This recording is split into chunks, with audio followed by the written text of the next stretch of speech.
Employees को किस तरीके से हैंडल किया जा सकता है, क्योंकि आपके पास माशाल्लाह काफ़ी सारे हैं और मैं काफ़ी अरसे से आपके साथ ताल्लुक़ में हूँ। मैंने देखा है कि बहुत से लोग हैं जो आपके पास टिके भी रहते हैं, ठीक है, छोड़ के जाना भी सबका हक है, लेकिन हम अपनी इंडस्ट्री में ये बड़ा मसला देखते हैं, लोग शिकायत करते हैं जी मैंने हायर किया था वो 2 महीने बाद छोड़ के चला गया। और मैं एक और बात बताऊँ आपको, मैंने एक HR का बंदा हायर करना था, तो मैंने इरफान भाई से रब्ता किया, मैंने कहा यार आप मुझे हायर करके दें। तो इरफान भाई हमने शॉर्टलिस्ट किया, उनमें फाइनल एक लड़की शॉर्टलिस्ट की मेरी टीम ने। मैंने कहा जी मुझे नहीं पता, ये इंटरव्यू फाइनल इरफान भाई करेंगे, इन्होंने फाइनलाइज करना है। इरफान भाई ने मुझे कॉल की, इन्होंने कहा कि ठीक है, लड़की उसका एक्सपीरियंस भी ठीक है, लेकिन ये 2 महीने से पहले छोड़ जाएगी, 2 महीने टिकेगी नहीं।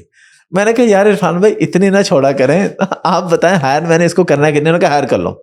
2 महीने पूरे नहीं हुए थे, 55 या 56 डेज हुए थे, तो उसने कहा सर मैंने रिजाइन करना है। तो ये इस पे बारे में थोड़ा बताएं, क्योंकि ये बड़ी इंपॉर्टेंट चीज़ है। मैंने 4 सालों में जितनी भी प्रेडिक्शन की है एक भी गलत नहीं हुई।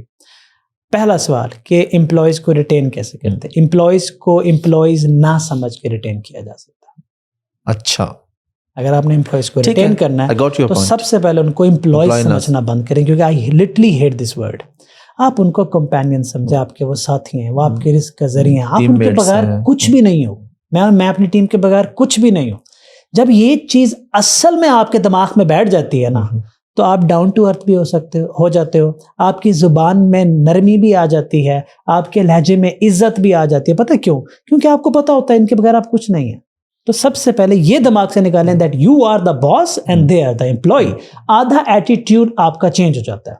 उसके बाद जिस तरह से आप अपने बारे ग्रो करने के बारे में सोचते हो ना कि मैं तब यहाँ जाके घर लूँगा, यहाँ गाड़ी लूँगा, यहाँ सेविंग करूँगा, इतने शादी के लिए रखूँगा, इतने माँ बाप की उम्र के लिए रखूँगा, जो भी आप प्लान करते हो वो उनके लिए भी करो ना।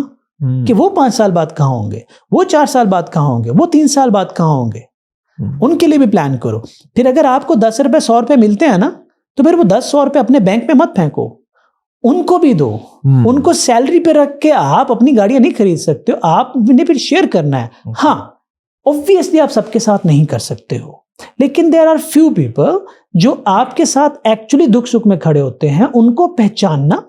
मैं आपको एक थ्योरी बताता हूँ, ये मैं आपको बताऊं कब से मैं ये थ्योरी दुनिया के साथ शेयर करना चाहता हूँ। एक चैनल पे की थी, लेकिन वो वीडियोस मैं पोस्ट नहीं कर सका।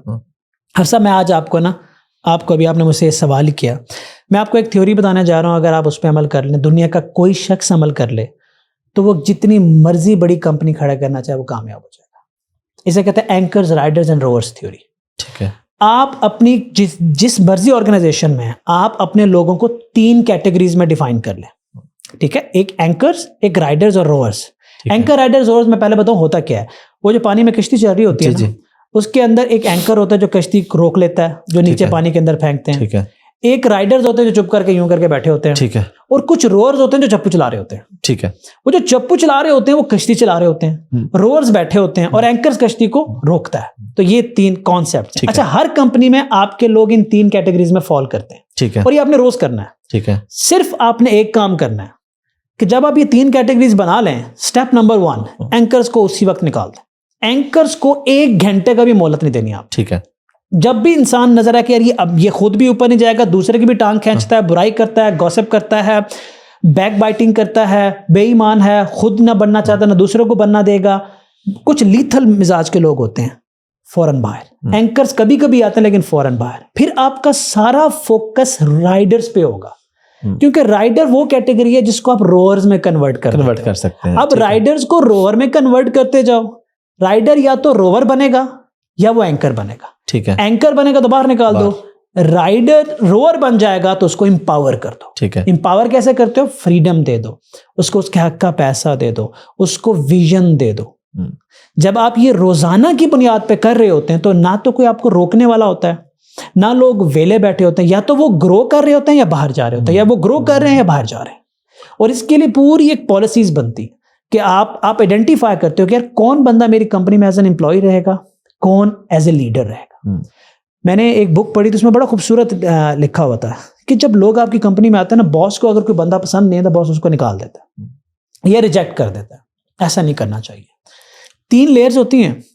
या वो शख्स आपके विजन में फिट होगा, अगर विजन में फिट होता है तो आप उसको विजनरी बातें करें, 5 साल की, 2 साल की, 10 साल की।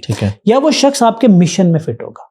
ठीक है, जो 1 साल के लिए आपको कोई चीज अचीव करवा देगा, 2 साल के उसको उधर फिट करें, या वो आपकी एग्जीक्यूशन में फिट होगा कि रोजमर्रा के काम के लिए वो ठीक है, लेकिन वो बड़े बड़े काम नहीं कर सकता, बड़ा नहीं सोच सकता, उसको तनख्वाह चाहिए, तनख्वाह देते जाओ, काम कराते जाओ, ठीक है, ठीक है, वो वहां फिट नहीं होता तो उसको बाहर का रास्ता दिखाओ। या तो हम सीधा उसको उठा के बाहर भेज देते हैं, या हमें पता नहीं होता उसको प्लेस कहाँ करना है। तो ये 3 लेयर और एंकर्स, राइडर्स और रोवर्स की थ्योरी अगर आप कहीं अप्लाई करते हैं तो रिटेंशन ऑटोमेटिकली बढ़ जाती है।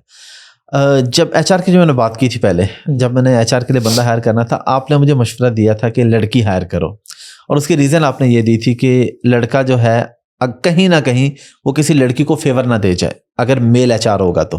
मेरे आपसे यहाँ पे 2-3 सवाल हैं, और यकीनन मेल एचआर भी होते हैं और अच्छे भी होते हैं, लेकिन आपका ये था कि यार मुझे लगता है कि वो कहीं ना अगर जूनियर एम्प्लॉय होगी ना तो उसको फेवर दे जाएगा, लड़की होगी तो वो ज़रा बिल्कुल ठीक काम करेगी।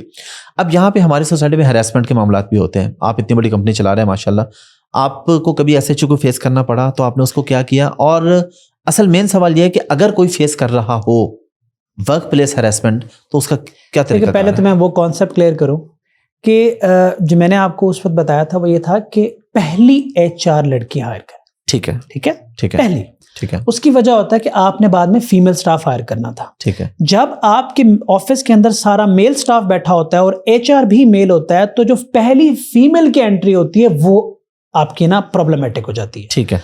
बहुत सारे टैलेंटेड फीमेल्स अनकंफर्टेबल होकर आपको छोड़ जाएंगी क्योंकि आपने वो कल्चर नहीं बनाया फीमेल के लिए। हमारे यहाँ फीमेल के लिए कल्चर नहीं बनाते। ठीक है। फीमेल्स को ऑफिस में लाना है तो पहले आपने कल्चर बनाना है, इसलिए मैंने आपसे कहा था पहली एचआर आप फीमेल हायर करें ताकि फीमेल स्टाफ और मेल स्टाफ दोनों रहें। ठीक है। उसके बाद आप मेल हायर कर लें, कुछ भी होता ही होता है। और हाँ, ये अनड्यू तो दोनों तरफ चलता है, लेकिन ये मेल एंड फीमेल से अटैच नहीं होता। दूसरा ये है कि हमारे जो इधर है ना, ये जो आप, मैं समझता हूँ, और इससे बहुत सारे एंटरप्रेन्योर शायद एतराज करेंगे, पर मेरा अपना एक्सपीरियंस आपने पूछा वो बता रहा हूँ। वर्क प्लेस पे ऐसा होता है या नहीं होता, ये लीडर पे डिपेंड करता है। ठीक है। आपने आंखें बंद की हुई हैं, नीचे मशीनरी लगाई हुई है, आपका ताल्लुक आपके लोगों से नहीं है, आपका वो बॉन्ड आपके लोगों से नहीं है। आप फ्लोर से गुजर के जाते हो, आपके लेफ्ट राइट कौन बंदा जा रहा है, वो अपसेट है या नहीं है, उसका नाम क्या है, उसके वाले साहब का नाम क्या है, वो कहाँ से आता है, उसकी कितनी सैलरी, आपको ये नहीं पता, तब तो ये प्रॉब्लम अराइज होना शुरू होंगे। जैक मा कहता है कि पहले अली बाबा के पहले 2000 लोगों तक वो एक एक बंदे से इंडिविजुअली टच था, इंडिविजुअली हायर करता था, एचआर नहीं आने दिया था उसने पहले 2000 लोगों तक। मेरी 200 पे बस हो गई थी। ठीक है, it's very difficult task, very difficult task. और जब आप अपने लोगों को जानना शुरू करते हैं और ये एंकर्स, राइडर्स और रोअर की जो मैंने थ्योरी बताई है ये लगा देते हैं, तो भाई एंकर तो बाहर निकाल दिया आपने, और राइडर्स को आपने ग्रोथ पे लगा दिया। ठीक है, वो किसी के पास इस तरह की बोंगियां मारने का टाइम ही नहीं बचेगा, टाइम ही नहीं बचेगा। जब आपने किसी को लोगों को फ्री बिठाया वो इस तरह के काम करेंगे। बाकी आप बाकी जो दूसरा एक होता है गर्ल्स एंड बॉयज का जो एक केमिस्ट्री होती है वो चलती है, वो बाहर करें जो करें, उनकी पर्सनल लाइफ है, you can not do anything about it.